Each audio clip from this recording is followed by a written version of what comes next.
श्री हनुमान द्वारा राम यश वर्णन और अशोक वाटिका विध्वंस। श्री शिव जी बोले, हे पार्वती, राक्षसियों के सो जाने पर दुखित होकर सीता धीरे धीरे कहने लगी कि इसी समय मेरा मरण किस उपाय से हो सकता है। हाँ, ये मेरे सिर के बाल की लंबी लट फांसी लगाने के लिए बहुत अच्छी तरह काम आएगी। उस समय जो मैंने वचन रूपी बाणों से लक्ष्मण को बीधा था, उसी के फलस्वरूप ये राक्षसियां मुझे सता रही हैं। ये मैं अपने किए हुए कर्मों का फल भोग रही हूँ। मैंने गोमती नदी के किनारे सुमित्रा के निर्दोष पुत्र लक्ष्मण को जो धमकाया था, उसका मैं आज प्राण देकर प्रायश्चित करूंगी। इस प्रकार मरने का निश्चय किए हुए जानकी को देखकर वायुपुत्र हनुमान ने धीरे धीरे राम का वृतांत सुनाना प्रारंभ किया। उन्होंने राम के अयोध्या से चलने के समय से लेकर सीता को देखने तक का सारा वृतांत विस्तार पूर्वक क्रम से सीता के संतोष के लिए सुना दिया। ये सब वृतांत सुनकर सीता आश्चर्यचकित होकर सोचने लगी कि क्या ये मैं कोई आकाशवाणी सुन रही हूँ अथवा रात्रि के समय का स्वप्न देख रही हूँ, जिसने मेरे कानों के लिए अमृत के समान ये वचन सुनाया है। वह प्रियवादी मेरे सामने आकर दर्शन दे। ये सुना तो हनुमान उनके सामने प्रकट हो गए और नमस्कार करके उन्हें राम का वृत्तांत पुनः सुनाया। फिर विश्वास दिलाने के लिए राम की अंगूठी निकालकर सीता को दी। राम की मुद्रिका को देखकर तथा नमस्कार करके सीता बोली, हे कपि, जैसा कि तुमने देखा है, मेरा सब हाल जाकर राम से कह देना। तब हनुमान सीता को आश्वासन देकर कहने लगे कि राम मेरे कंधे पर सवार हो वानर सेनापतियों के साथ यहाँ आकर युद्ध में रावण को मारेंगे और आपको छुड़ा ले जाएंगे। हे सीते, मेरे कहने से आप निर्भय रहें। तब हनुमान ने सीता को विश्वास दिलाने के लिए अपना असली स्वरूप दिखाया। तदनंतर और भी विश्वास के लिए सीता को राम का कहा और चित्रकूट पर किया मेंसिल के तिलक आदि का किस्सा भी सुना दिया। साथ ही और भी पहले का वृतांत सीता को सुनाया। तब भली भांति संतुष्ट जानकी से हनुमान ने कहा, हे माता, अब आप मुझे जाने की आज्ञा दें तथा अपना कोई चिन्ह भी दे दें। तब सीता ने पिता की दी हुई चूड़ामणि सिर के बालों में से निकालकर उनके हाथों में दी थी और पूर्व में चित्रकूट गिरी पर जयंत का किया हुआ वृत्तांत हनुमान को सुनाया। तदनंतर राम पत्नी सीता को नमस्कार करके हनुमान मन में सोचने लगे, मैंने स्वामी का कहा हुआ काम तो कर दिया, पर और भी कुछ करते चलना चाहिए। ऐसा निश्चय करके वे जानकी से बोले, हे माता, आज थकावट के साथ बड़ी भूख लगी हुई है। इस वन में अतिशय दुर्लभ एवं अति मधुर फलों का समूह लगा हुआ है, सो आपकी आज्ञा से मैं इनको अवश्य खाऊंगा। ये सुना तो जानकी ने हाथ से उतार कर अपना कंगन उनको दे दिया और कहा, ये लो और लंका की दुकानों पर से फलों के ढेर खरीद लो और उन्हें खाकर जाओ, परंतु इस वन के फल ना तोड़ना। तब हनुमान ने कहा, मैं दूसरे के हाथ से तोड़े फल नहीं खाता हूँ, ऐसा मेरा व्रत है। अच्छी बात है, रहने दो, मैं ऐसे ही जाता हूँ। जाते हुए मारुति को देखकर सीता ने कहा, हे बालक, हे कपियों में श्रेष्ठ कपि, इस उपवन का अधिपति रावण है, तुम्हारे में इतनी शक्ति नहीं है कि तुम उसको जीत सको, तो फल कैसे खाओगे? ये सुनकर मारुति ने जानकी से कहा कि मेरे हृदय में श्री राम ये मंत्र रूपी अमोघ शक्ति विद्यमान है। उसके बल पर मैं इन सब राक्षसों को तृणवत समझता हूँ।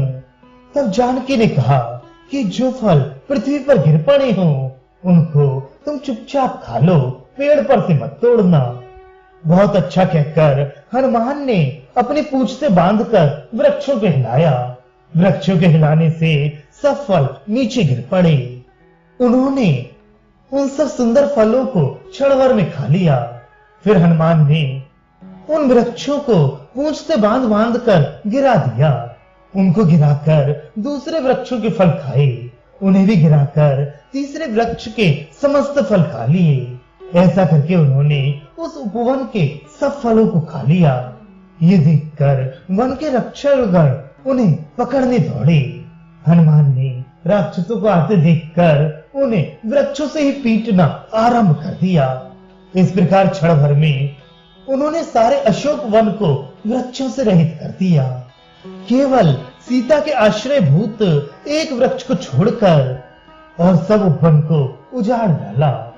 बाद में उन्होंने वहां के बड़े बड़े महलों को गिरा दिया और उनके राक्षसों को मार भगाया। उधर वे राक्षसियां वन भंग को देखकर सीता से पूछने लगी, ये कौन है, किसका दूत है और कहां से आया है। सीता ने उन सबसे कहा कि बहुत से यथेच्छ रूप धारण करने वाले राक्षस पृथ्वी पर आनंद से घूमा करते हैं, उन्हीं में से कोई होगा। इस बात का पता मुझे तब से लगा है जब भिक्षुक का रूप धारण करके रावण मुझे पंचवटी के वन से हर लाया था। सो तुम ही लोग इसका पता लगाओ कि कौन है, मुझसे क्या पूछती हो। उनके इस वचन को सुनकर राक्षसियां भय से विवल हो गईं। वे हाल कहने के लिए शीघ्र दशानन के पास दौड़ी। इधर प्रातः काल के समय रावण अपनी शैया पर गाय का कमरवश देखकर चकित हो गया। रावण ने सोचा कि गाय ने यहाँ आकर मंदोदरी को भोगा है। ये शंका कर दे उसने मंदोदरी को मारने के लिए तलवार उठाई। तब दूसरी स्त्रियों ने स्त्री की हत्या नहीं करनी चाहिए ये कहकर उसे रोका। तब क्रुद्ध रावण ने चुपके से गाय के घर जाकर सोए हुए ही वीर गाय को तलवार से काट डाला और अपने घर लौटा। उधर विभीषण ने प्रातः काल अपने भाई रावण का वस्त्र अपने पलंग पर देखा। ये देखकर वह अपनी स्त्री रमा को मारने दौड़ा। तब अन्य स्त्रियों ने उसका हाथ पकड़कर रोक लिया और कहा कि स्त्री हत्या करना बड़ा भारी निंदित कर्म है। तथापि विभीषण उस दिन से अपने भाई से डरने लगा। इस प्रकार लंका में हनुमान ने बड़े बड़े कौतुक किए।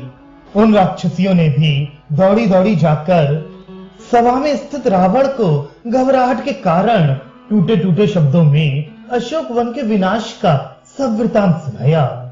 कपि के द्वारा वन भंग का समाचार सुनकर क्रुद्ध रावण ने उस वन के रक्षक जम्बूमाली को बुलाकर कहा, तुम 20,000 राक्षसों को लेकर जाओ और उस वानर को पकड़ लाओ।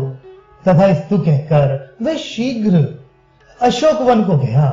उसकी सेना को देखकर कपियों में हाथी के समान वीर हनुमान ने बहुत जोर से गर्जन किया। तब राक्षसों ने वानरोत्तम हनुमान को शस्त्रों से मारना आरंभ कर दिया। हनुमान भी रण में कूद पड़े और मच्छरों की तरह उन सेनापतियों तथा राक्षसों को चारों ओर से तोरण के द्वारा क्षण भर में पीस डाला। उन सबको मारने के बाद मारुति ने वेग से एक ताड़ का वृक्ष उखाड़कर उससे जम्बूमाली को समाप्त कर दिया। उन सबको मारे गए सुनकर रावण ने 5 और सेनापतियों को भेजा। हनुमान ने मुदगर से उन्हें भी मार डाला। वायुपुत्र हनुमान ने लाखों राक्षसों के साथ उन 5 सेनापतियों को भी मार डाला। ये सुनकर रावण ने अपने अक्षय नामक पुत्र को भेजा। तब हनुमान ने उसको भी मुदगर से मार डाला। अब रावण ने अपने इंद्रजित सुत मेघनाथ को भेजा। वे 1 करोड़ राक्षसों से वेष्टित हो तथा रथ पर सवार होकर वहां आया। वह अपने दुर्धर्ष शस्त्र अस्त्रों से हनुमान के साथ युद्ध करने लगा। हनुमान ने सेना को रोकने के लिए अपनी पूंछ का ही गढ़ बनाया और तोरण से उन सबको क्षण भर में पीस डाला। बाद में एक वृक्ष उखाड़कर उससे मेघनाथ को मारा, जिससे घायल होकर वह एक गुफा में जा घुसा। उस समय ब्रह्मा ने हनुमान से प्रार्थना की कि तुम मेरे ब्रह्मास्त्र का मान रखो और उसमें बंधकर लंका में रावण के पास जाओ। उन्होंने तथास्तु कहकर अंगीकार कर लिया। तब ब्रह्मा मेघनाद के पास गए और कहा, हे मेघनाद, तुम्हारा पराक्रम आज कहाँ चला गया? अब मेरे पास से उस वानर को बांधकर अपने पिता के पास ले जाओ। ब्रह्मा के वचन को सुनकर मेघनाद फिर वहां गया और हनुमान को ब्रह्मपाश से बांधकर रावण के पास ले आया।